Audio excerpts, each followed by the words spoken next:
Fabulous. So the format of tonight is going to be short presentations from each of our wonderful speakers, which are Caroline, Emma, and Tom. And then we're going to have a conversation between the three of them, talking about some of their experiences, highlighting the issues with the current DW&P. And then they've each set a provocation, which I will drop into the chat for you in advance of the section where you will all be invited to join the conversation and discuss these things and maybe ask questions. But we're also looking for your thoughts on what things could look like if they were different. And it is really important that we think about and acknowledge the problems that there are with the current system. But a lot of the time, I think we can get a little bit trapped in just looking at what's wrong. So highlighting what's wrong gives us the opportunity to look at what needs changing, and then moving into the second section of this evening to imagine what it could be like if this was a system that was actually there to help and support all of us, both looking at supporting and taking care of our well-being and potentially helping find ways to unlock our potential.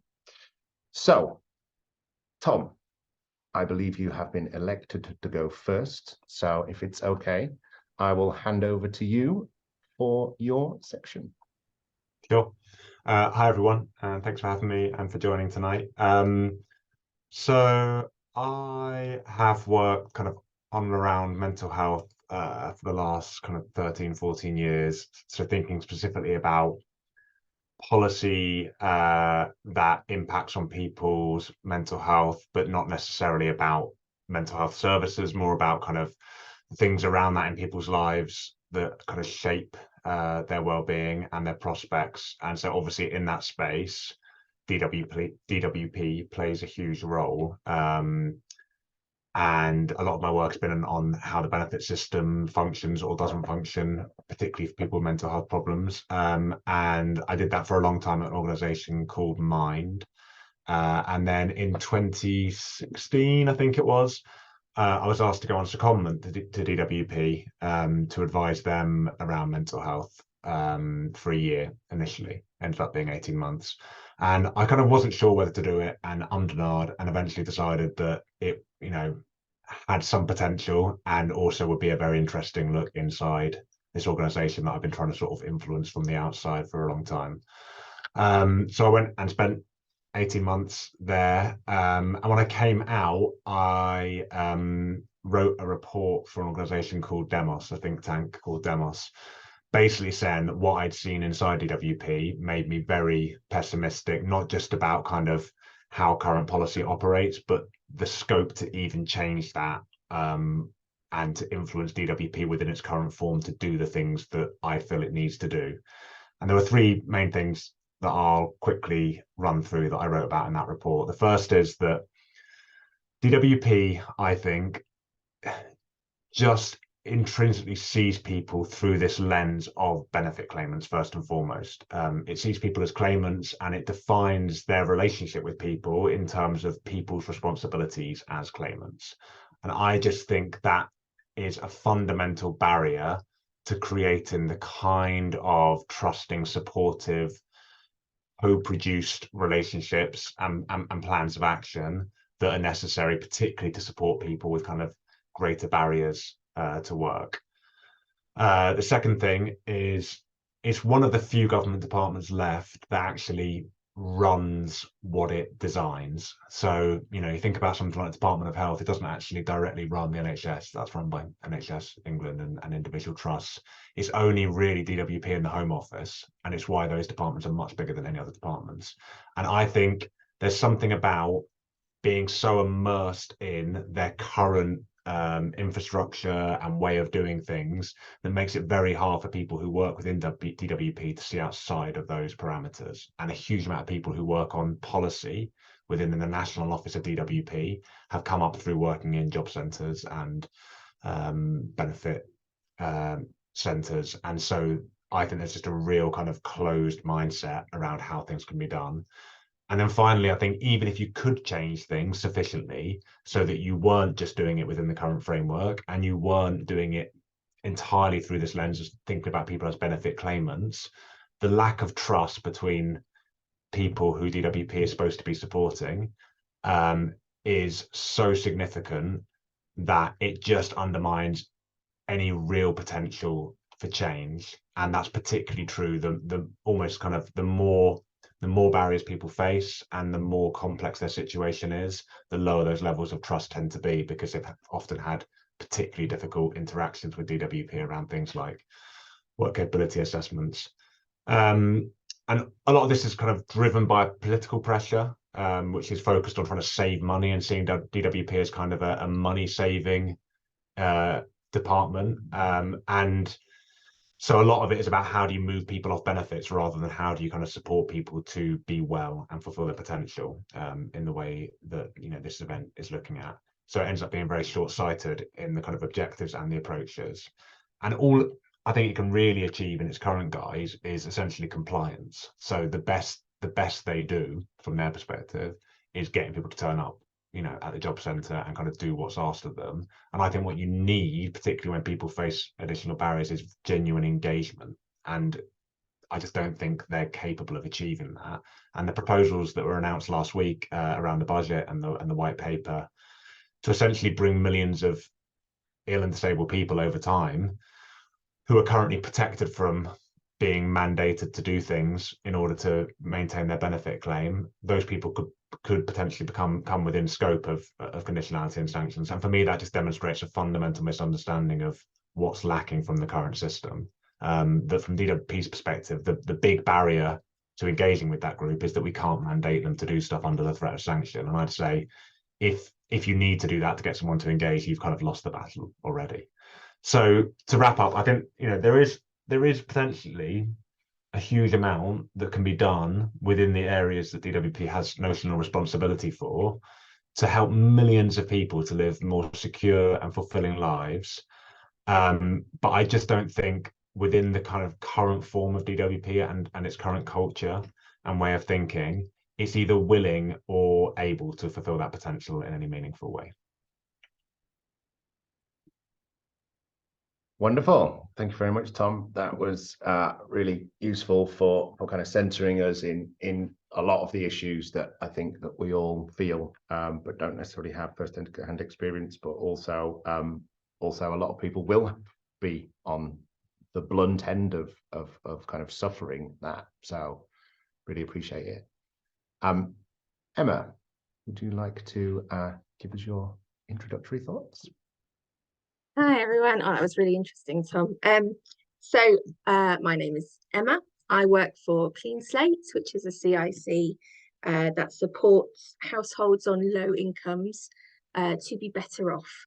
And we do that by looking at money, first of all. So we look at budgeting, we look at bringing in every penny that we possibly can and maximising income.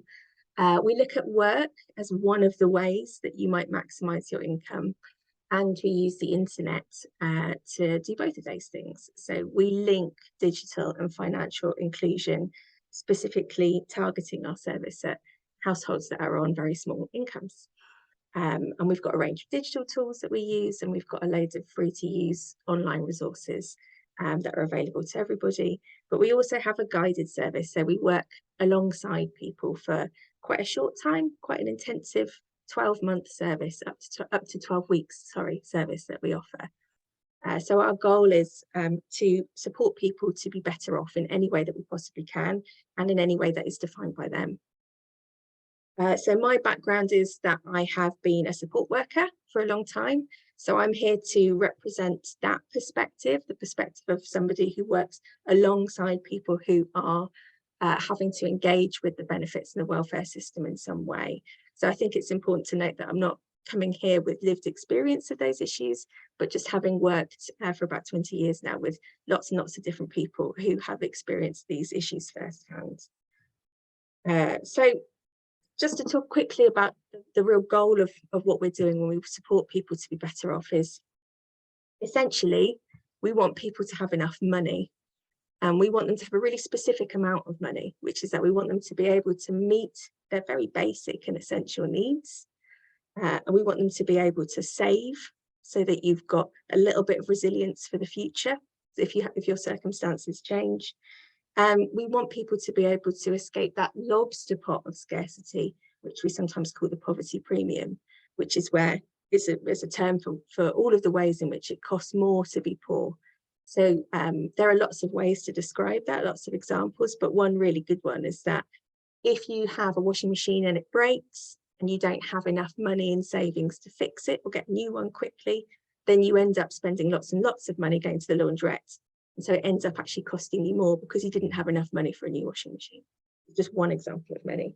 And we really think about working preventatively so that we can prevent extra costs down the line that are caused actually by scarcity itself. That's a big part of our work. Ultimately, what we want to do is support people to have enough money to live a meaningful life. And what that meaningful life is entirely decided by them.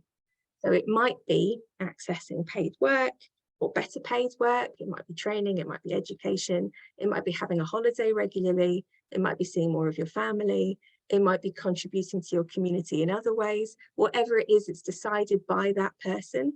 And we are seeking to give them enough sense of control that they can work towards that goal of their own. That's all we do is in support work. That's how we operate. So necessarily, we work alongside the benefit system. So our role is to be alongside people as they access it for the first time, or as they go through that system to access money through it. And it's a means tested system. So it sort of necessarily says there are some people who do not have enough resources. They are below a certain level of resources, and they are the ones who can access benefits. The logic that's given for that is that it's because we have a finite amount of resources and we want to make sure that they go to the most vulnerable people. We want to put them in the right place. So I'll sort of, when I talk about what you need if you're going to go through the benefits system or support somebody to do that, if I describe it for you, first, my experience of it as a support worker is that you're going to need a lot of time. It's a very lengthy process. It takes a long time to get through the benefit system. And that's a lot of support worker time as well, and many other support services. So it's a very expensive system because it takes a long time.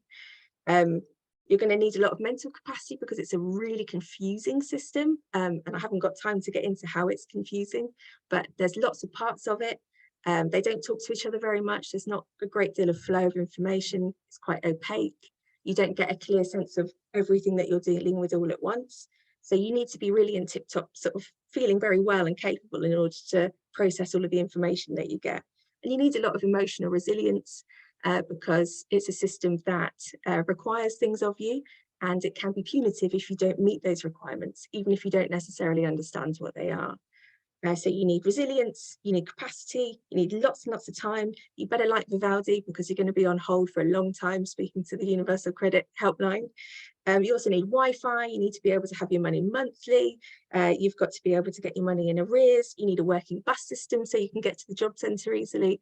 Now, if that doesn't sound like a system that's set up for vulnerable people, that's because it isn't. And a lot of the good work that I've experienced has been working around that system. It's happened in spite of it, rather than what I'd like to see is how we can make the good stuff be the system rather than being squeezed in around the edges. Brilliant. Thank you, Emma. That was really succinct for a whole load of stuff that I know that you tried to articulate, and hopefully we'll have a little bit of time in the conversation section for you to talk a little bit more about that, because there were some really important things there. So Caroline's going to give her brief kind of overview of her experiences. Some of you have already been posting in the chat, which is wonderful. So don't feel like you have to hold on to your question until we get to the section of audience questions. Please feel free to drop them in the chat. If it's something that you would like to actually ask the audience and the panel, if you could start it with like a Q or colon or question colon, we'll know that when we scroll back through the chat, when we get to that point, we can draw that out as a question. But feel free to share your experiences and comment as we go along, because this is very much a shared experience and a shared conversation. So thank you for the people that have already started doing that. That's great. Caroline, over to you. Hello, thank you for having me, and hello to everybody who's on this call. Thanks for coming. I'm Caroline Richardson. I am part of the Spartacus network of reporters, and we are made up of sick and disabled people. We've been reporting now since 2011, and we report basically on policy change. We try and look at policy, extract the good bits, look at the bad bits, expose the implications, the danger of some policies. We try and make suggestions on how things can be improved. We talk about barriers to work, sickness, disability. We look at the things like we've repeatedly looked at the work capability assessments, the PIP assessments, and mainly at the criteria involved in those and the thinking behind those policy creations, because I'm sure lots of people in the audience will understand that some of the actual thinking behind these has been explained by Tom, and some of the outcomes have been explained by Emma, so I don't need to go over them again. Obviously, Tom's touched on what happened last week with the new white paper, but there's an awful lot to be said about conditionality, about sanctions, about difficulty accessing benefits, about unfairness within the system.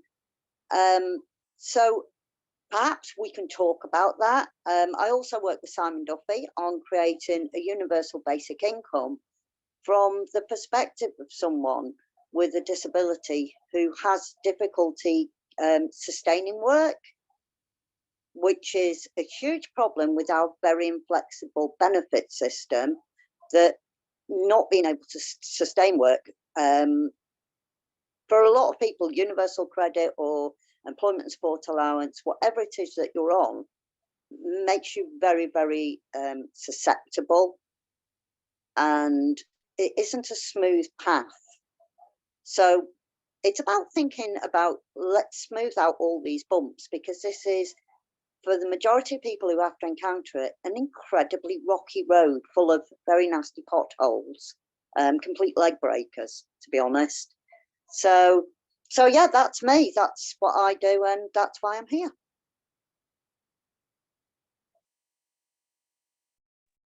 Wonderful. Thank you, Caroline.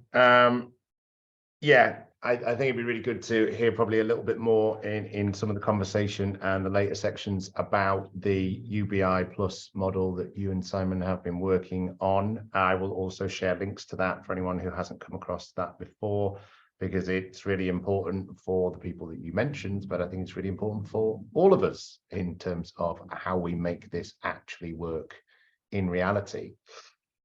So we will have time for questions from and with the audience in the second section of today, but we are moving now into the first conversation, which is just between the speakers themselves. So we've got a really nice overview. I know you guys are kind of aware of each other, but has someone got a question that they've been thinking about in the lead up to this event that they'd be interested to get the perspectives of the other two speakers on to start us off? I can go. Thanks, Tom. I mean, I'd be keen. I'm thinking a lot at the moment about, I guess, what would be the impact on people in terms of their kind of likelihood of considering the possibility of work, and their ability to kind of take steps towards work if that income was more sufficient. Because obviously the kind of typical challenge you're going to get to this is, well, if you give people more money, there's less incentive for them to work, right? And I don't buy that. And I do think that kind of giving people kind of greater financial security is actually a big enabler. But I'd be really interested to hear from Emma and Caroline's perspective of kind of supporting people, including around work, and then Caroline's perspective of kind of personal experience, but also obviously being part of the Spartacus network, what others in that network feel in terms of, is there a strong case we can put forward to say that a greater degree of security is actually more likely to lead to the outcomes that DW&P says it wants to see?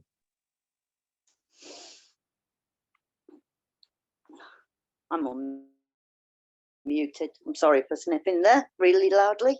I think the issue is the variation in benefits. So when you say, oh, you know, if we gave more money, how would this enable people? Because there's such a wide variation in benefits, there's going to be a wide variation in how it helps. But I'd say for every single person that's a benefit recipient, they're cautious about spending money. They don't take chances. And one of the things about going to work is that taking of a chance. What if it's all going to fail? The other strange thing is, especially for people who are sick, you can do some permitted work and you can earn additional money without it affecting your benefits. Now, I know that this is talked about, but it already exists. However, there's a real fear that that's going to draw negative attention. So it builds in a kind of weird conditionality on the claimant themselves, a fear of drawing attention to themselves, that all of a sudden they're well enough to work, when actually you're doing 5 hours sat at home, perhaps proofreading or testing a game or doing something that fits in with your skills and qualifications, but you can't really do a lot of. You can only do it because this job is incredibly specific to your skills, and the employer takes into account things like, you know, you can't work very much, you can't fit in easily to deadlines, you may suddenly disappear because you've been carted off to hospital. So there's all these barriers that, whilst the system thinks it's there, it doesn't actually realise it's not there. I really agree that, yeah. I was just sort of thinking about those false economies. I sort of, sometimes when I talk about this with other people, you know, I've got a lot of friends and family who are self-employed, and they have quite, you know, lots of them have quite different political views to me. And when we have this discussion, I sort of say, if we must talk about things in terms of pounds and pence, and maybe it's remiss of us not to do that more when we're making the case for a different way of running a welfare system that's rooted in dignity and people being able to lead meaningful lives. But if you have a business, you would not starve that business of resources and investment and expect it to thrive. I think it's really weird that this is the only place where we operate where we sort of we see people who are struggling, or if they're not meeting a particular requirement, and we say, right, we're going to give you less money, we'll take some money away from you, we're going to make it harder for you to get into the job centre, or pay for your Wi-Fi so that you can do a job search, or get on the bus and go to a job interview, or have a suit, or any. We're going to make all of that a lot harder. We'll make your mental health worse. We'll increase the stress and the pressure. We'll increase the busyness of surviving on a small income, because that's a lot of work. We'll make it harder, and we reckon that's what's going to get you into work. It's the only place I can think of where we operate on that principle and not really examine it for what it is. And I was, you know, the work that I've done recently through the pandemic has really brought that home to me, where we combined a particular way of working with people that was all about using coaching techniques, but it was about asking people what it was that they wanted and respecting what they said. But we combined that with also giving them money, and we did that for up to 12 weeks. We gave people up to £255 in supermarket vouchers. We combined it with really intensive and independent, non-judgmental support. And this wasn't an employment support programme. In the past, I've operated a lot in the employment support area, and I sort of saw this and I thought, well, it was designed for people who were openly in financial crisis, so not just sort of chugging along just about on the edge, but actually in crisis. And I thought, well, there's no way we're going to get anyone into work. We're not going to talk about employment at this point, because we've got the bailiffs at the door, we've got some serious issues that we need to address quickly. And egg on my face, it was one of the most successful employment programs we've ever run, and we didn't talk about employment until we were well into it, working with people, and it was people who wanted to talk about it with us rather than the other way around. And I think there's learning there. just because of the, you know, are we wasting our money if we do it in any other way? You know, how much money is being spent on support for people that is endlessly getting people to the point of, okay, we've just about sorted out all of those problems with your benefits, all of the errors, we've just about got enough money in, we've got a DHP, so you're not in rent arrears anymore, and oh, it's the end of the service, we finished. We haven't actually got to any of that stuff about how you're going to move forwards. So, you know, doing that again and again and again is such a false economy. We're spending, it's a bit like, rather than we're seeing people without a washing machine and we're just giving them laundrette money for the next 20 years. Yeah, that's absolutely spot on. I think, I think you described that really, really well. It's really interesting that as an organization, you'd step in and provide the cash to make up the shortfall people are experiencing. Yeah, and I wonder whether there is scope to think about ways of doing, I mean, I'm sure you guys kind of monitor and track your outcomes and evaluate that stuff, but doing that stuff on a large enough scale, I guess in similar ways to some of the trialing going on around UBI, that would be like sufficient to demonstrate that effect. Because I can well believe that effect you describe, but actually, if you're not really pushing employment super hard and actually you're focusing on kind of getting people's broader needs met, and then it emerges in a more organic way, you're much more likely to get positive outcomes than if you kind of make it front and center, like this is what we're here for, it's about getting you a job. And the person, as Caroline was describing, might have lots of understandable uncertainties about both their ability to find a job and the potential ramifications if they do. But really interesting that people were proactively bringing it up. And it doesn't necessarily then relate to, because I think this is one of the things that there's such a kind of concrete sense of like who's further from work and who's closer to work, right? And the idea that DW&P has some kind of like way of like quantifying and measuring that.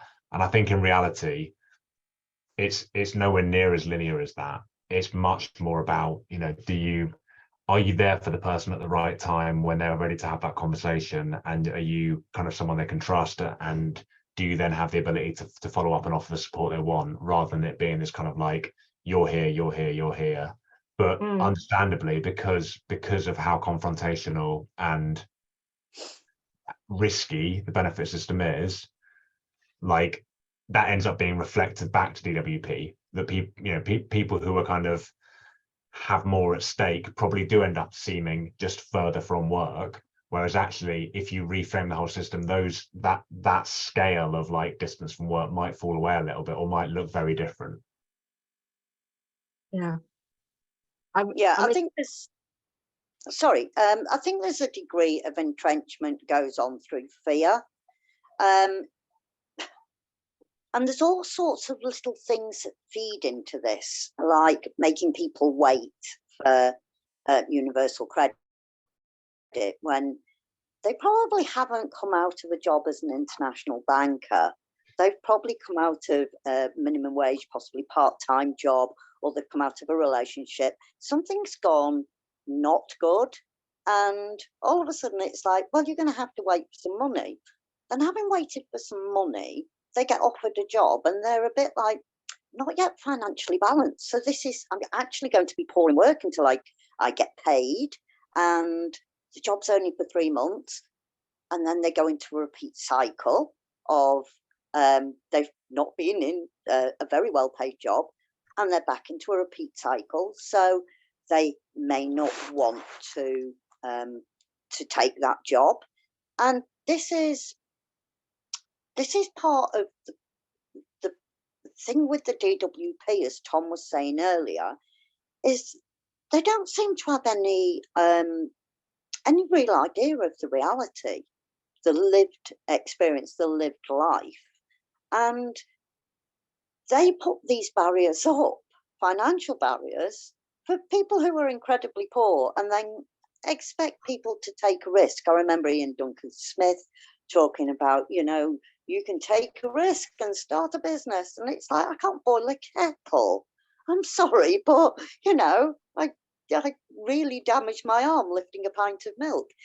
And you would like me to start a business on 32 tablets a day? Just a complete lack of reality. And that lack of reality of what lives are really, really like, that then butts heads entirely with the systems that they create and the barriers that are there that taken individually seem very small, but when they come into reality, they're huge and insurmountable.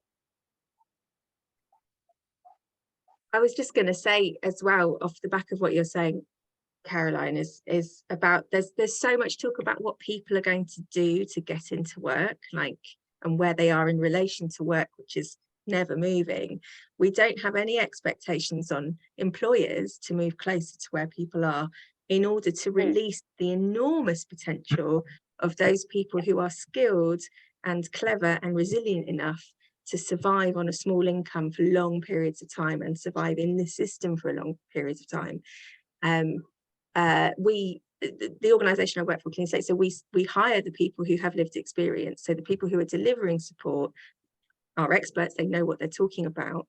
And some of those people live with disabilities. There's one person who had not had a paid job before, ever. And every time I think about that, and I think about the hundreds of people that she's supported while she's worked with us, she's one of the most capable people I know, I kind of get a chill. There are so many people out there who are unable to have their potential used to benefit everybody. And everybody I work with basically works part-time. We all work flexibly, we work from home. We have an recruitment setup that is geared to, I mean, there's always work to be done. It's not perfect, but we're thinking along those lines because those are the people who are the best for the job.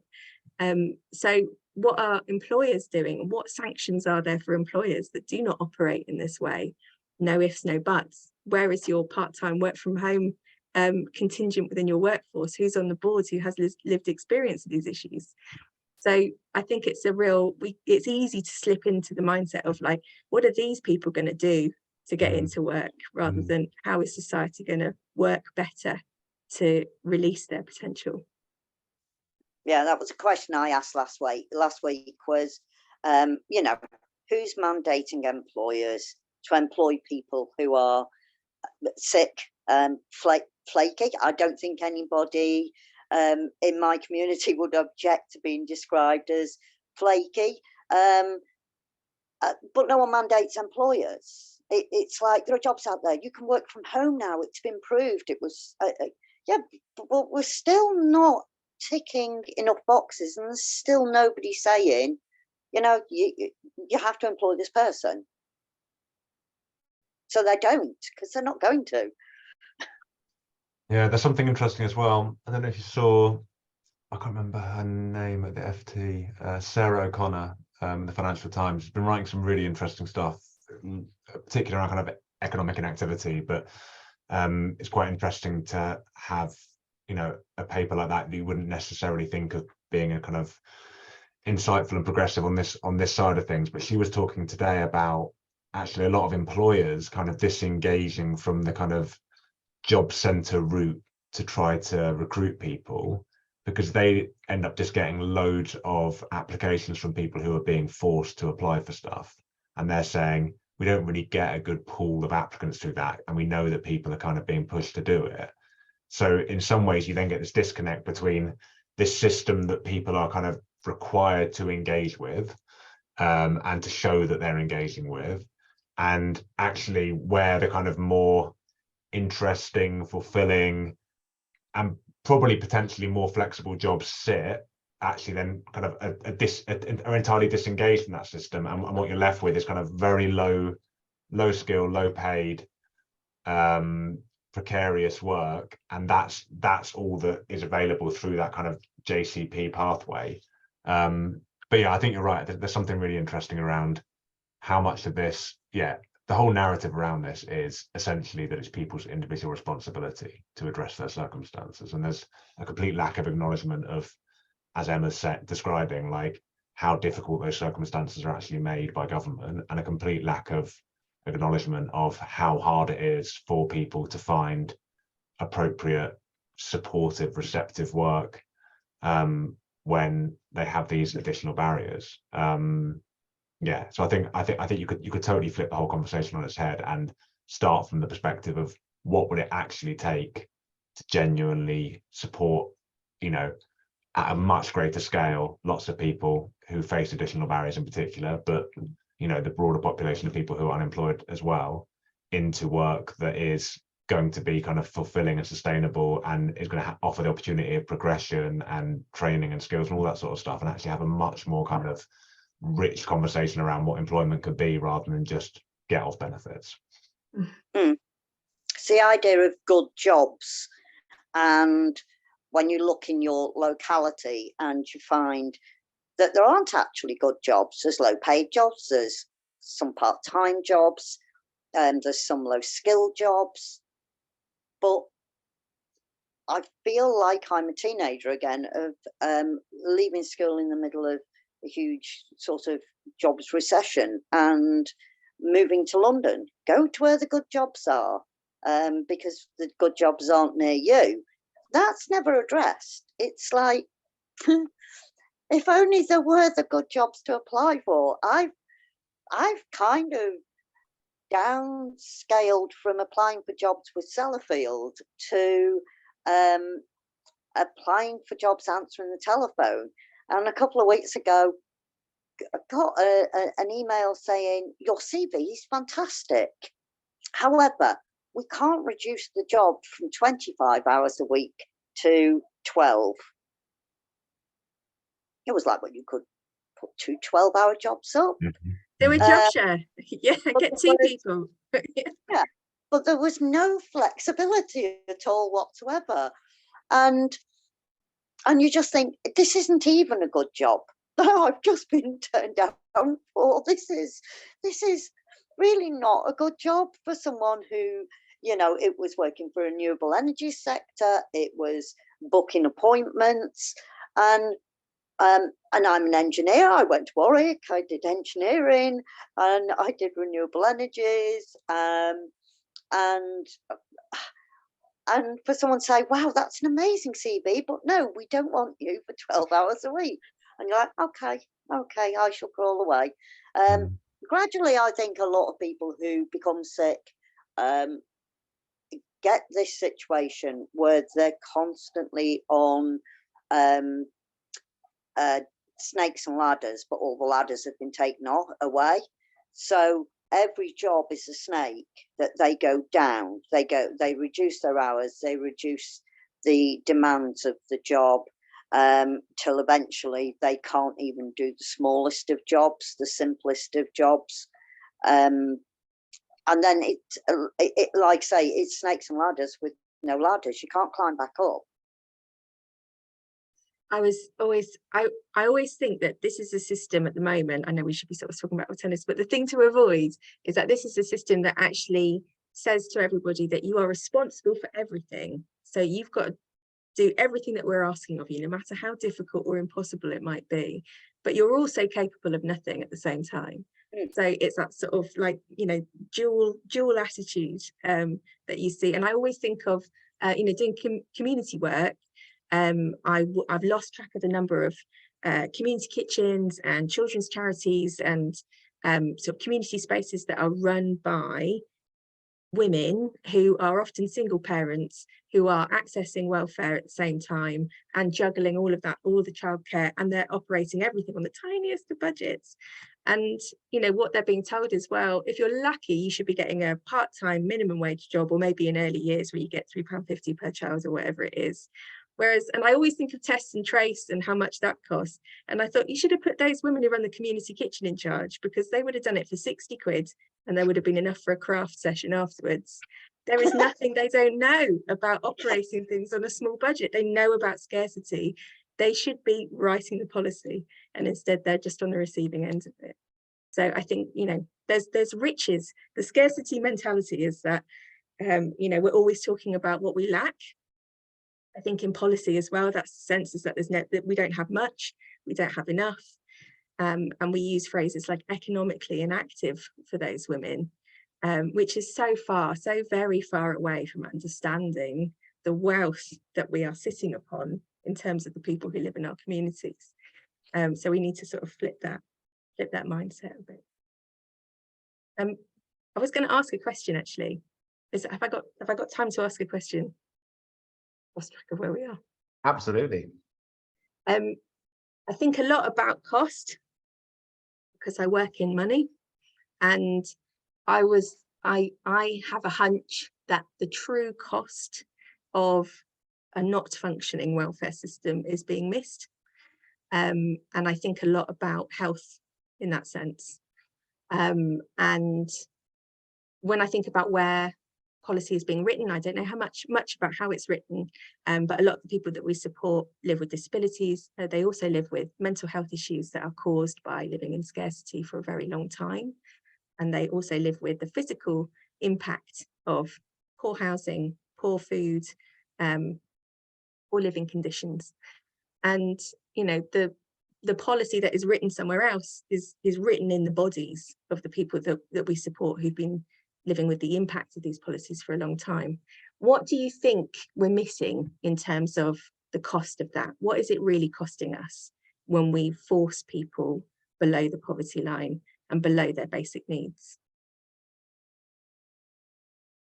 I think the cost comes later in life. I think it comes with things like increased pressure on the NHS and shortened life expectancies.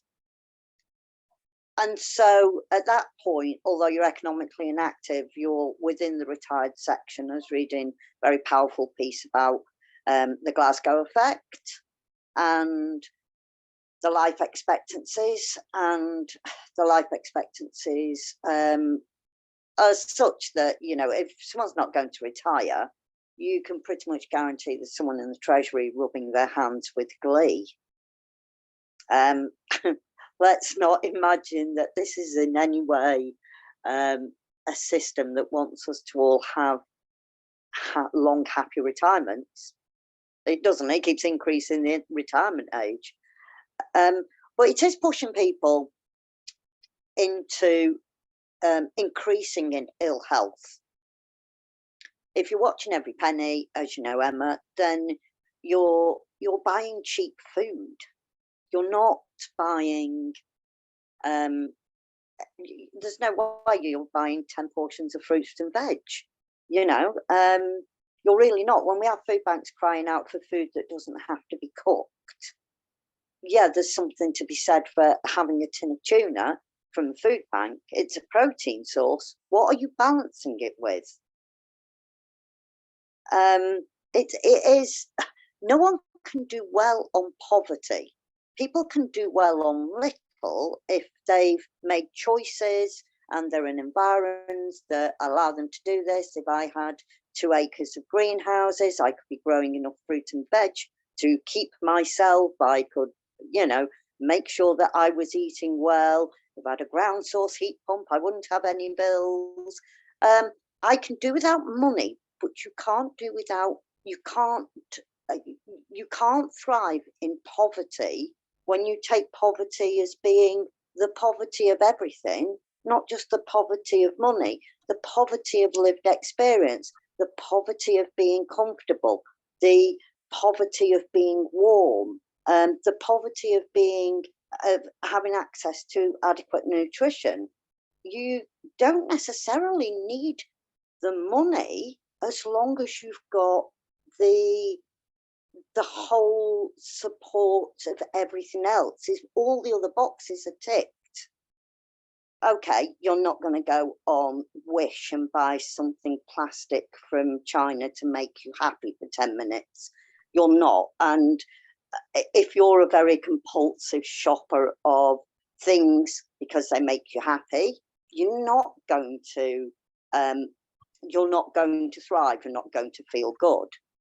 But for a lot of other people who don't feel that need, who don't do therapy shopping, who don't have a desire to have things, but they want all the things that make life nice, there's different sorts of poverty. And we do home in on financial poverty a lot, and we never talk about things like joy and happiness, which is why good jobs are important, because bad jobs are bad for your health and good jobs are good for your health.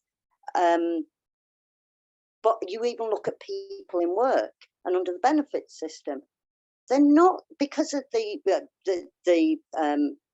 abstraction of 55% under universal credit. You could be doing the same job as your next door neighbour with the same travel expenses, the same house expenses, and you're getting to work and you're actually taking home less because you're on universal credit. So they take away some of the money. So you don't even have the chance of the same life experience as somebody else. And they go off fishing or go to the football, and you actually can't afford to because your family unit is slightly different. So there's all sorts of, there's such a layer of things that kind of come from not having access to nice and necessary stuff.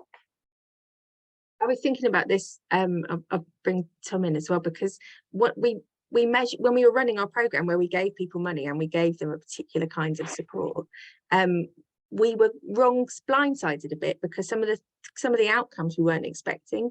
So we started recording them just a little bit of the way through, but it was all stuff to do with thinking long term that we weren't really expecting, and those things are not often on an outcomes sheet box that you have to tick for your funder, you know.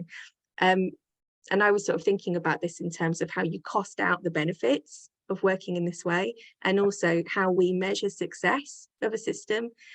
One of them was smoking cessation. So something about the process of feeling in control of your life, of holding the reins of your own life, meant that people started to think about reducing smoking or stopping smoking, not just because we were talking about the cost benefits, but I think there was an element of a lot of the long-term thinking that people were doing was about actually because you deserve this stuff. Yeah. You deserve to feel better. Lots of people thought about their weight. Some people joined Weight Watchers, and I'm sure people have got their own view on Weight Watchers, but the idea was that they were thinking about the long term. And I've mentioned this before, but I was wrong-sided by the number of people that told me they were planting a garden, which I know if you've got mental health issues, the idea of being able to think beyond the next 5 minutes and actually do that time travel thing of putting a seed in the ground and thinking about 6 months' time is huge in terms of that shift in your mindset. We'd only been working with people for 6 weeks, you know. It was not us, it was them. Just something about the process of having control over your life, not having that time taken up of constantly chasing not quite enough money to live on was transformative. So, but I don't have the numbers, you know, on what does that mean if people are going to their GP preventatively for mental health stuff and they're not presenting at A&E in 3 months' time in a crisis. What are the costs there? Huge for the NHS.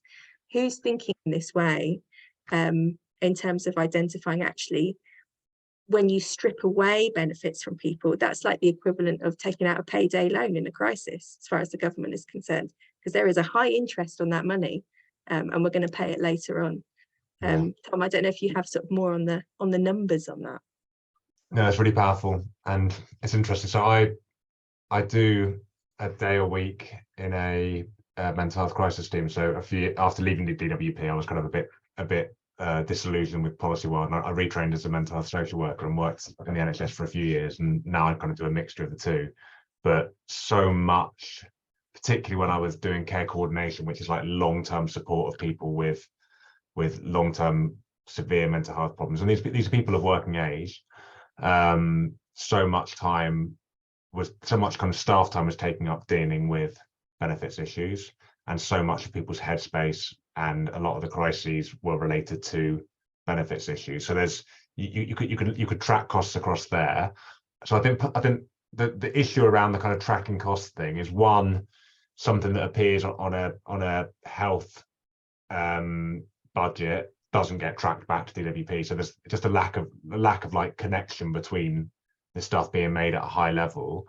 And I think the other problem is that even where people kind of notionally buy the idea that one's having a knock-on effect to the other, I think maybe it's the kind of lack of kind of understanding and evidence around the intermediary steps, how that happens. So the stuff you were talking about there is really interesting. Like how might you measure the impact of giving people a greater degree of security in space in ways that wouldn't even be on the radar of the way that DW&P thinks about how you measure this stuff. And when I was at DW&P, I tried to push them to, there's a scale that's used to measure the quality of working relationships, and it's particularly used in mental health and in therapy, but it's been shown to be kind of a good predictor of outcomes in lots of other kind of helping settings, right, including employment support as it happens. And so I was saying to them, well, you know, at the time they were talking a lot about kind of, they were paying lip service to the idea of like, oh, it's about building a trusting relationship, but wouldn't kind of face up to the elephant in the room, which is you can't really do that if you're also threatening to take someone's benefits away. So I said, well, why don't we use this? Why don't we use this scale, right? Why don't we test it in that relationship between a work coach and an individual, and try and get some sense, like some kind of more fine-grained sense of like what's actually making the difference in terms of where this is working and where it's not working. And we got all the way to the point of kind of being ready to trial this, and had a system set up where at the end of someone's job centre appointment, they'd be asked to kind of rank on this screen. They'd be asked to kind of do a few quick questions that would give you this kind of this scale measurement. And at the last minute, it was pulled because someone said, oh, but if the person's filling this in on the work coach's computer, that presents a security risk because they could potentially hack in, I don't know, just using the mouse could hack into the system and steal person. So first of all, if someone can do that, give them a job, right? First and foremost. And secondly, what utter, I won't use the word I want to use, but what utter nonsense. And that's something I wanted to come back to, which is like, the whole risk averse nature and the whole kind of lack of trust goes both ways. So it's not just that people don't trust DW&P, but as a department, partly because of all the rhetoric around this stuff for so many years, there's just a deep distrust within the department of the people they're supporting, and a real assumption that like, if you're not kind of covering off every corner, people will defraud the system, and that's the whole kind of ethos and focus. And I think that makes that job really cramped for people working in DW&P. And I think it kind of made it more based around trust and rapport and not about policing a benefit system. Actually, those jobs would be much more enjoyable. And also those people would then become much more effective at their jobs. And you'd start to look at what's making the difference. Because as long as you've got conditionality in place, you can't really measure what's leading to someone being good or bad at being a work coach, because the whole relationship is mediated by coercion. Whereas if you took that away and said, okay, let's see how you get on, you know, because you guys, you know, Emma, where you work, you can't resort to saying, well, we're only going to give you this help if you do X, Y, and Z, and if you don't, we're gonna take your money away. Almost no other service, bar a few exceptions, can resort to coercion to get people to engage. And actually, without that, I think you then open up a whole world of trying to understand what it is that makes that helping relationship work. And when you look at people in the job centre, and one person is being coerced to find work under threats and sanctions and conditionality, and the other person is a benefits claimant, because the person in the job is also being held to key performance indicators that are basically saying we're anticipating a level of forcefulness or possibly even cruelty from you, and they take that home, that their job is has an element of horrible about it, and a lot of judgmental about it. And there's I don't even know how much the targets are, but we've all heard anecdotally about job centres who are underperforming, which always feels like they're underperforming in what way? Because they haven't sanctioned enough people. These things are all things that people don't really want to talk about that happens, and there's two victims in that scenario. There's the person who's been turned into, as someone once described it to me, as a Nazi camp guard. I think that's a bit strong. And there's the person who's terrified that they're going to be sanctioned and they have to try and oblige with the conditionality, even though that achieves nothing for them. even though they're running as fast as they can, trying as hard as they can, they're not getting anywhere. And the person in the DWP is looking for anyone where they can insert a lever and instigate some sanction so they don't get into trouble. How horrible is all this? I think there's a lot of moral injury happening right across the public sector, where people are all doing frontline work, which is that actually, as all of those essential services retreat and you're sort of at the sharp end of having to deliver very difficult things to people who are increasingly very vulnerable, there is an impact there. I'm not just talking about the DWP, but there's a blurring of the lines at the moment between the people who we support who are on low incomes and the other people who are supporting them, who are their pay is not covering the cost of living crisis in just the same way. So I think we have to, if we were to redesign the system, we have to think about all of us as a community as one, a part of solving this. I know that I've worked with some really amazing people inside the DWP, and I know that there are lots of people in it who are absolutely flat out trying to bend that system to make it work in the way that they think that it should. And it's not an easy job. I mean, not everyone inside any organisation is progressive. I've come across some very regressive attitudes as well, which I'm sure other people have experience of. But I have also seen, I always remember going to the job centre. They've become much less safe spaces as well. I just wanted to mention that. So I had a big break and I had kids, and I came back and there were security guards everywhere. And what I'd missed in the meantime was austerity. And I remember attending a job centre with somebody who had a child with additional needs. She couldn't get childcare for. The pressure of getting there on time. We'd come on the bus. She had to go to McDonald's to use the toilet with her child because they couldn't use the toilets in the job centre. I had to go ahead and be the I'm vouching for this person, she's going to be late, but look, that's my entire role, is just to sort of, make you believe her that she's on her way. And then when we got in there was a security guard, and we had somebody that we were trying to get her onto UC and get her advance payment in. It was very urgent. She had no money in her bank account, lots of stress, and I could see her trying to keep the anger in, because she knew that if she lost her temper in any way, you were automatically out of the system and it would work against you. So you have to control that anger. The stress, my temperature's rising just thinking about it, with children myself. And her little girl was making a really loud noise and banging the table while this was going on. So she was asking for an advance payment. It's a bang, bang, bang on the table. And the security guard came over, and I could feel the tension in everybody, including the work coach, who was just like, it's all going to erupt. There was somebody else looking really stressed out by this noise as well. And he came over and he whipped out a load of crayons and some paper, and he's like, let's draw a dinosaur. And he drew dinosaurs and stuff like that. And it stuck in my mind because it's one of those, my expectations were so subverted. And it showed me the power of everybody has agency in the system to make it work better. We all have moments where we can turn it and make it work a lot better than it does. But it shouldn't be around the system. It should be the way the whole system works. Yeah, I think it's toxic. And I think that this toxicity, like you were saying about the toilets, and I openly heard someone say, we don't allow people in the toilets because they only want to go in there to either have sex or inject themselves with drugs. And you just think, no, genuinely, no. That is so rude for this entire cohort of people who've come to sign on and to gain help, that you've just called them all sex addicts and drug addicts, when actually, they just want to wait. Well, that's going to make you feel empowered to go out and find work, isn't it?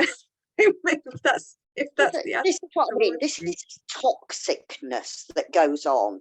That it can be small scale drip toxins, or it can be the big policy toxic scenarios.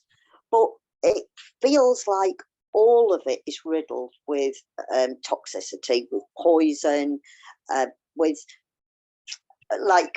for a lot of disabled people, the decision makers at Blackpool were renowned for being so experienced and so knowledgeable about disability, how it affects people, what the expected outcomes were, what was realistic, what was unrealistic. They got rid of a lot of those people, and even that place, the decision makers, who are genuinely really good. Most people say, I've never had a problem, but they keep almost getting rid of the good and allowing the bad to seep into those spaces that are left behind. And it could be better, it could be nicer. It's just riddled with nasty. I don't know, Tom, how nasty did it feel for 18 months of being in there? So if I'm honest, not like there were times when like you sort of saw how people had kind of been, I don't know, had absorbed some of that stuff in the way they talked about people. But on the whole, it was never very explicit. But I think a lot of the problems were kind of much more deep-seated than just kind of individual prejudice. So I was thinking of, as you both were talking about kind of the job centre environment, that it made me think about a time when there was a discussion, there was an acknowledgement and a recognition that like there was a really poor relationship between JCP and the people it support, and particularly people, sick and disabled people in particular. And there were discussion, kind of open discussions about, well, what could we do about this, and how might we reimagine what this looks like. But even within those discussions, you saw how the kind of fear and distrust and that toxicity you talk about just poisoned everything and made it very hard for them to imagine a different way of doing things and move towards it. So there was a discussion about, and it sounds so stupid, there was a discussion about, well, why can't we give people a cup of tea when they arrive at the job centre? And I was like, yeah, do that. That sounds great. It's as a basic thing to do to make someone feel a bit more comfortable. Someone else says, yeah, but the unions won't stand for that because someone might throw the tea over the work coach. And I'm just thinking, if you can't give someone a cup of tea without fear that they're going to assault you, then how on earth do you think you're going to like build a relationship with that person? And so there has to be, either you just forget it and you start again somewhere else and you start, which is kind of probably what I'd advocate, if I'm honest, just try and do this stuff somewhere else, or you have to really take some bold steps and go, this might feel uncomfortable and unusual for us, but it's the only way we're going to start to move towards a different relationship, and it's the relationship that has to be mended. So yeah, I think you're right, that toxicity is kind of in the veins of DW&P from top to bottom, if I'm honest, and not because of any individual nastiness necessarily, although that definitely exacerbates it when it does occur. But even people with the best of intentions can't see a way around the kind of impasse we're at, I think. You think if we got rid of that? Oh, sorry. Sorry to interrupt, Emma. Oh, sorry, I'm going just on. aware of the time. I genuinely could listen to this conversation all evening. It's been really, really great so far, but I would like to give some people the opportunity to maybe feed into this, and that felt like a good segue point in terms of the reimagining part. I'm sure we can come up, as gold star worthy sticker it might be, I'm sure we can come up with some suggestions slightly better than just giving them a cup of tea, rather than that being an absolute default thing to do that you would do with any normal kind of interaction because you were having a human to human like conversation. Lots of you have been posting comments and some of your experiences in the chat, which has been really great, and other people have been replying to them. Where we've seen some of those specific questions, we've tried to kind of respond to them. I will post the provocations that I mentioned at the start that each of our speakers have posed, just to refresh your memory of those. And we just said that if you had a specific question that you would like to ask our speakers, to put a Q or question in front of it. So I'm just looking back through them now. If you would also like to use the raise your hand function, once we've got this going, I will sort of bring you in to ask your questions. So So we had a question from Reinhardt. Reinhardt, would you like to ask that question yourself, or shall I just read it out?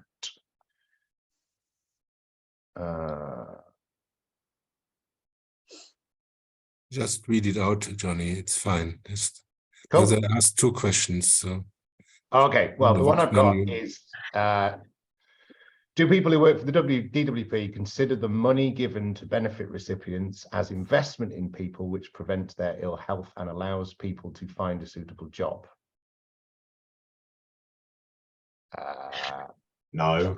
I was going to say, shall I answer this one? Nope. Well, I mean, I think it's a really good way of framing it. And what's interesting actually is that the person who has started to use that term investment to talk about benefits in recent years politically has been Ian Duncan Smith, who I think kind of feels like he wants to kind of salvage the reputation of universal credit, which was his kind of baby. But it's interesting that I think it's a really powerful frame. And if we're thinking about other ways of talking about this stuff that are going to have to counteract a very powerful frame, which is people are getting something, so they have to do something in return.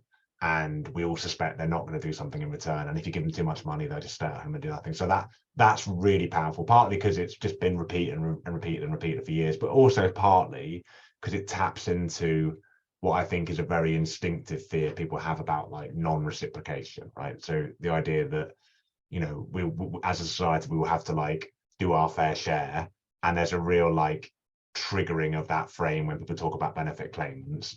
And so I think we need a really powerful story in response. And I think something like talking about investment in people is a good way of talking about it. It is a good possibility. But I don't think it's thought about in those terms, partly because there's been such a focus over the years on like, what do we do to get someone off benefits? And DW&P as a department, more or less, is tasked with bringing down the benefits bill. Like politically, that's been its brief for at least the last 15 years or so. So yeah, I think it's a really good question and a really good alternative way of talking about what we need to do. Anything you'd like to add to that, Emma or Caroline? I was going to sort of say that it's so deep rooted, the ideas. I think there's this idea that we deliver a welfare system. The relief of the poor is done on a financial basis. It absolutely is not. There's nothing about that makes financial sense in terms of the cost to the public purse that system then generates further down the line in housing and health. It's costing us all dearly, especially the sanction system. You have to understand it as a moral system. So this is operating on a moral framework. And that says at its heart that poverty is a moral failing, and that people who do not have very much money and are accessing what they are entitled to make poor decisions. They might be lazy, they might be not very clever, they might be irrational, they might be illogical. And that is the water that we swim in, I think, when we think about policy. And sometimes it's hard to spot where that language is. I mean, we can see it in the media very easily. That's been the narrative. If you're old enough to remember the early noughties telly and all the benefit street stuff and all of the stuff that was going on in the media then, it's absolutely endemic. This is the way that we see people on small incomes as being profligate, financially incontinent. And I listen very carefully to that language when it's used by those who make policy, because if they're saying that people don't think about the long term, they make silly decisions with money, when they have it, they give it away to their mates. I listen very carefully because it's a great big clue as to how they operate. And when you look at the way that the public money is spent, you can see that that's how it's operating at that level, not at an individual level. So I think we need to unpick that as hard as we possibly can and have a different story to tell. I think that the narrative is that it's everybody out for themselves. So people only respond to financial incentives. It's that carrot and stick thing again. If you just, I think recently there was a pilot mooted to provide a financial incentive to the work coaches that got the most people into work every month. This is in 60 job centres. And it was also that once you'd been on universal credit for 13 weeks, you'd need to go to the job centre every single day for 2 weeks. This is the latest pilot. And it does feel a little bit like it's come off episode 3 of The Apprentice, that one, you know, like who's making these decisions, you know, when they run out of all the really obvious ideas and they're kind of rooting around for some other ones. None of that makes it. Actually, people need support in the first 13 weeks. That's what all the evidence says, not once you get to 13 weeks. We'll leave that to one side. But there's this idea that people only operate on financial incentives and what's in their own financial interests and sort of everybody else. And if your only understanding of community comes from the front bench of the Conservative Party, then I can understand how you might think that way. But that is not the truth of how communities work. That's not my understanding from 20 years of support work, is that people see things collectively and they operate collectively and they are looking out for the people around them. And we see that nowhere, that story. That's not in the press. That doesn't sell papers. But I think that's the story that we need to tell to oppose that narrative of that people should be grateful for whatever they get from the state and they don't really deserve it. We have to be really mindful that you need powerful stories to counteract that, because otherwise it won't work. So sometimes the data isn't enough. You need to speak to hear. Thanks, Emma. Yeah, I think there's almost like a narrative beneath the narrative beneath the narrative with all of this about that we've all been sold for a long time now about this idea of individualism that is just an utter lie. Like everything that we've ever done, we are codependent, and codependency and interdependency are really great things. And as a social species, as we have evolved and been hardwired to exist as tribes and communities, when we don't have that, we're screwed. But we've been sold this myth of individuality that is just, causing all sorts of issues. Maria, you have been sharing lots of your experience in the chat, which is greatly appreciated. Would you like to ask a question of the many things that you have shared? Basically, there's a couple of things that I would like to ask, really. There's what rates will this be set at, and will it consider single people who got like no way of sharing the costs of things like bills and stuff like that?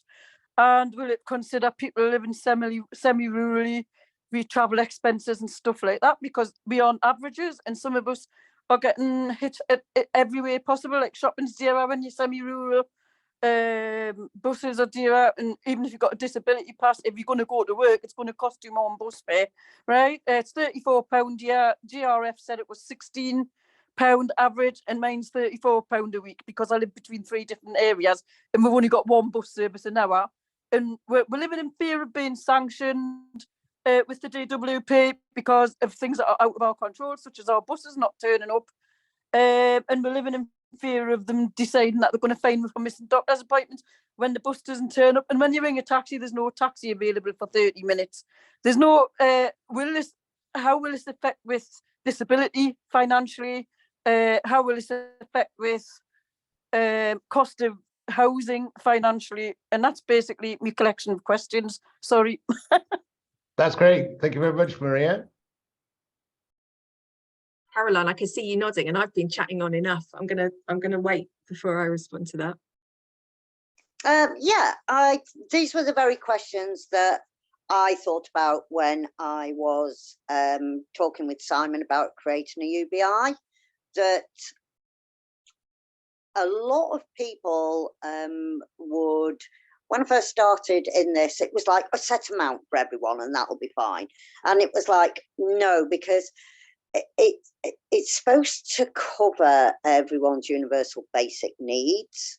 Now, everyone's universal basic needs are very, very similar, and then they're not. When you scratch below the surface, they're not. So, of course, things like PIP would have to stay, because that isn't actually a benefit, that's an allowance. So it's not affected by any other income, it's not means tested, it's paid to anyone who qualifies. So that's an allowance. So alongside any UBI, there would be that. Then, of course, there's, well, what about the additional costs of being unemployed? And people would say, well, they could just get unemployment benefit. Now, the problem about being long-term unemployed, and this is something that goes back to the white paper, and something about the fact that incapacity benefits, long-term sickness benefits, and I'm talking long-term, are set at a marginally higher rate than unemployment benefits. Unemployment benefits are designed to be uncomfortable and to encourage people to get out and get a job effectively. This is what it says in Hansard. It was aimed because people at the time were expected, the average time on unemployment benefit was 6 weeks.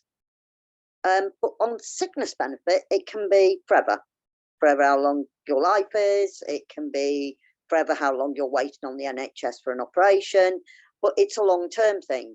And during that time, things are going to wear out and break. You're going to have expenditure that you don't get in the short term. You're going to have the fridge. I remember one Christmas where my freezer broke, unfortunate, and then I got my fridge broke. It was a fridge freezer, and the fridge part broke. So I went on Facebook Marketplace, picked up a second-hand fridge, and 2 days later, the freezer element of the fridge freezer went. So I then had no freezer and a £30 fridge that was really noisy.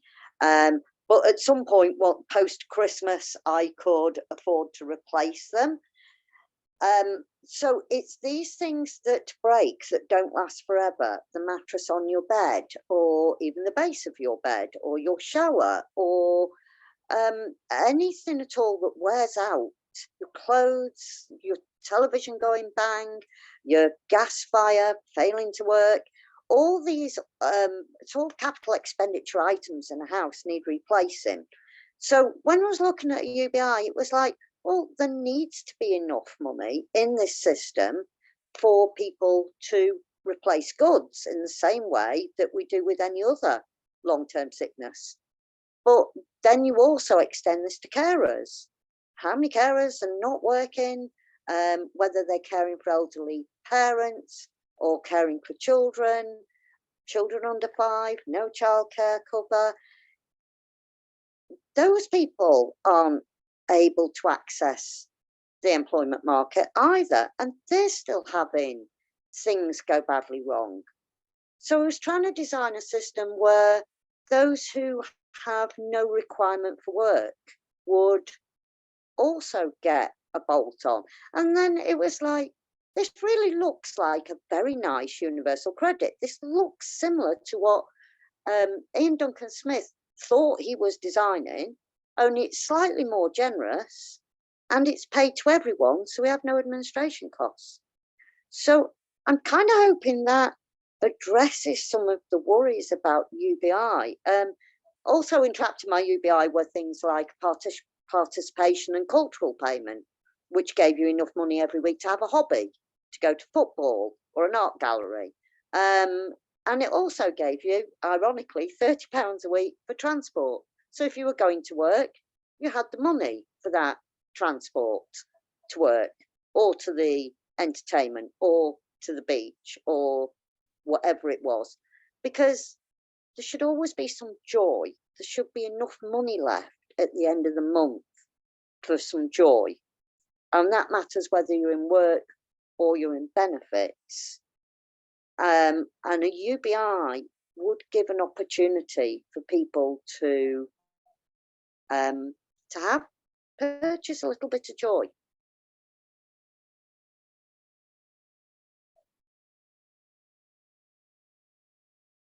I really take Maria's point about living in rural areas. I live in a rural area, and I think that, you know, I'm conscious of the time, but I think it's something that is absolutely forgotten about when it comes to the thinking on some of the policy stuff that I read.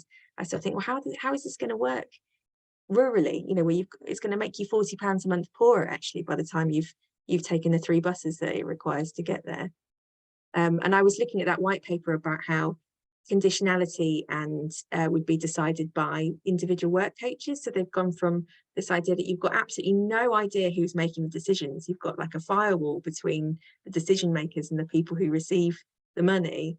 And then you've gone the other way. And I was thinking about a local rural job centre, and it's like Steve from the job centre who you bump into in Boots on a Saturday is going to be making those decisions that hugely impact people's lives without sort of stopping in the middle.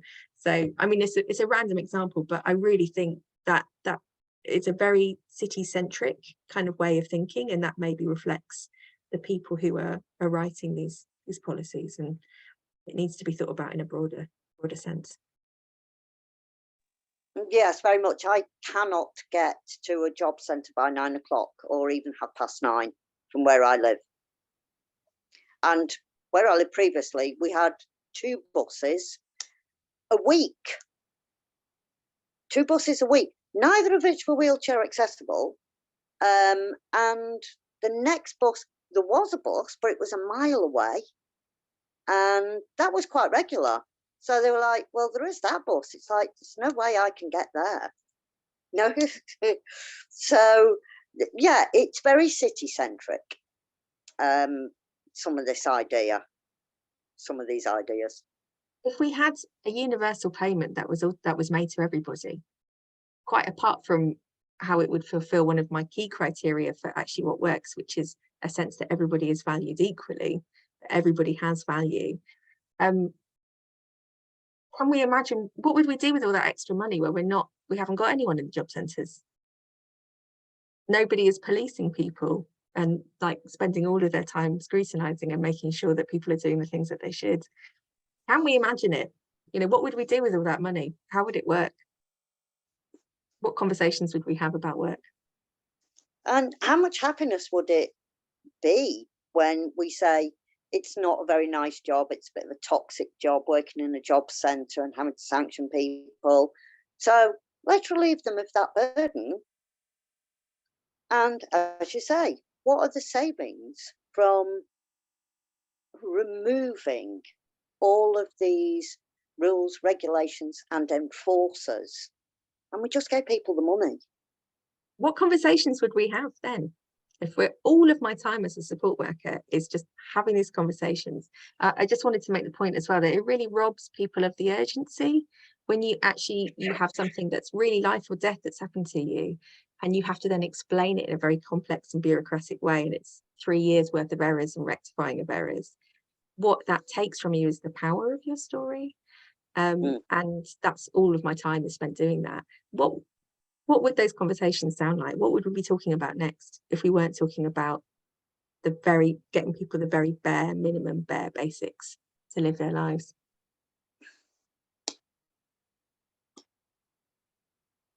Happy Frank. Silence. I think that is a really interesting question to ponder, because I think sometimes it can, because this is the system we live in, and we existed in it for so long, it can be hard to think outside and think that things can be different because we've been so normalized to it,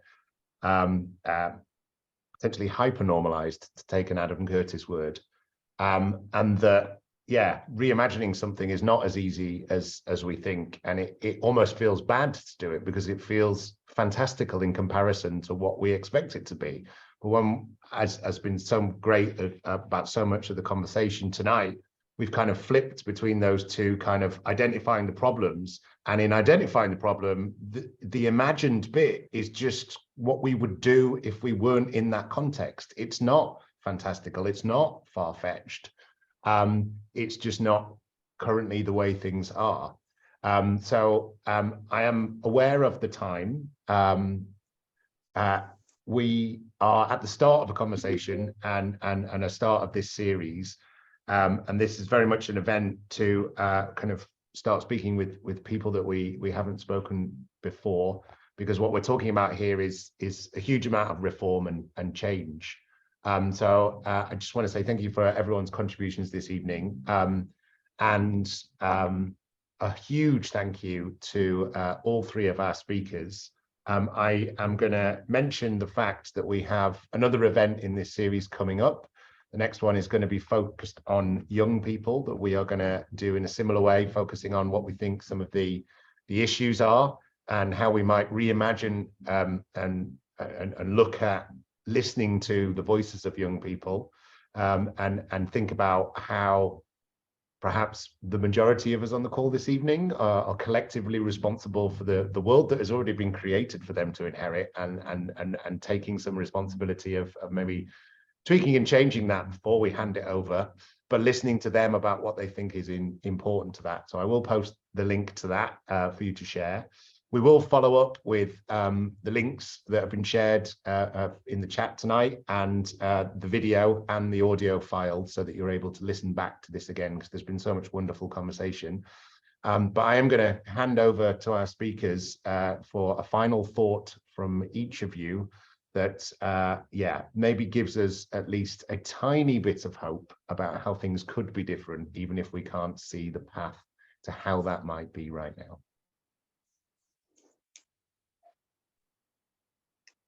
I can hop in just to say that to kind of give a note of optimism. There's stuff that I was trying to talk to DW&P about however long ago it was now, so what, getting on for 6 years ago when I was there, that just seemed like you were saying, just seemed fantastical. It just didn't compute with the way that they saw the world. And I was saying, well, you know, what if we just let people keep more of their money when they move into work, rather than using it as like an incentive, you know, using poverty as an incentive to try and drive people? What if we focused on giving people that security?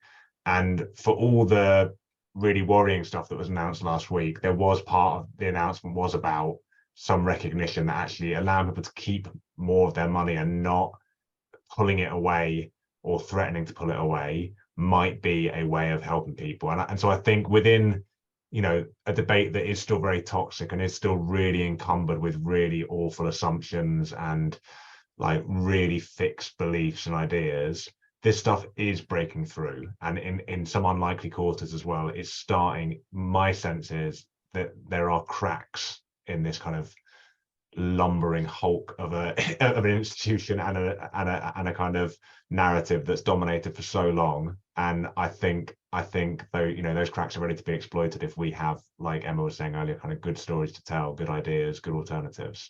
So I am a little bit hopeful after kind of feeling like I've been banging my head against the wall for the last 15 years. Brilliant. Thanks, Tom. Caroline, Emma? Yeah, I have to agree with Tom. Is sometimes you can come up with a good idea, and Spartacus came up with some stuff in 2015 that's now appeared in the white paper. Obviously, it's been a bit mangled and chewed over, but it's there in essence. And the point is, when someone gives you something good, sometimes you've got to pat them very hard on the head and say, that's wonderful, thank you very much. But you've also got this bit wrong. It is down to the communication with the DW&P, with MPs and with other people, to make this two-way thing, to never stop suggesting to your MP that you like the idea of a UBI, or you like the idea of a certain aspect of legislation, and you don't like the idea of something else. And if we keep it bottled up within circles, they're not circles of influence usually, and you have to break into those, and you have to be quite determined. People have said, how do you get people to listen? And I think I'm just too pig-headed to realise I'm being ignored, and just keep hammering away until somebody does listen to good ideas and learns to recognise when they're doing things that aren't terribly good. So we have to keep ironing out our own problems. We'll never take a dish to the table that's a mess and then point at somebody else's dish and saying, well, you can't cook either. That's not helpful. And I want to say thank you to everyone for coming and some of the great questions that's been posted. And I'm sorry I haven't managed to get in the chat and respond to anyone who was asking me questions directly. I'm really sorry about that. Thanks, Caroline.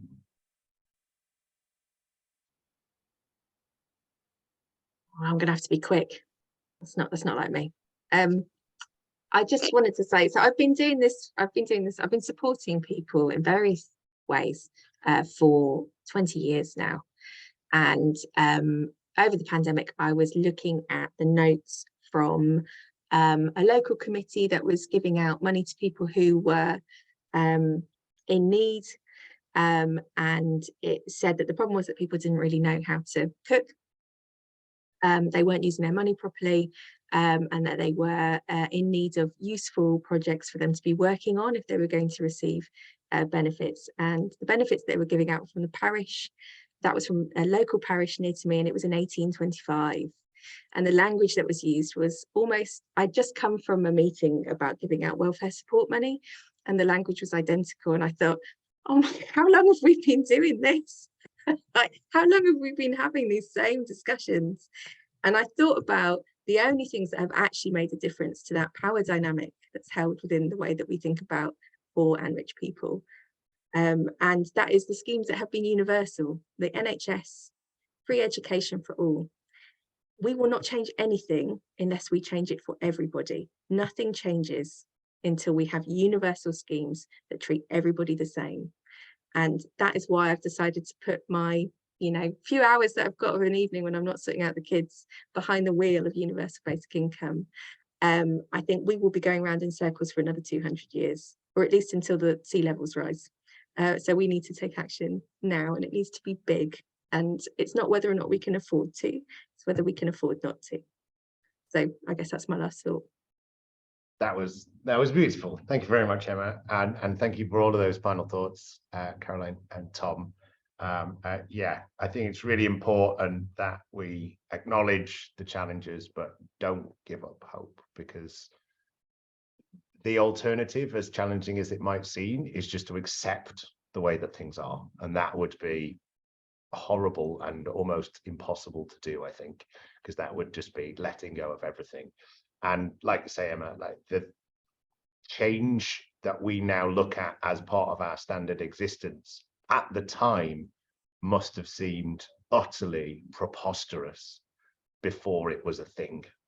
And we've had a chance to, there was a chance to create a thing, and people like you all on this call were probably exactly the sort of people that were part of making that a reality. So thank you so much for coming along tonight and giving your time, which is a very precious commodity, regardless of how other people might value it. We value it very highly and appreciate the time you've given this evening. And please let this be the start of a conversation, and we look forward to seeing you again soon. Thank you so much. Good night.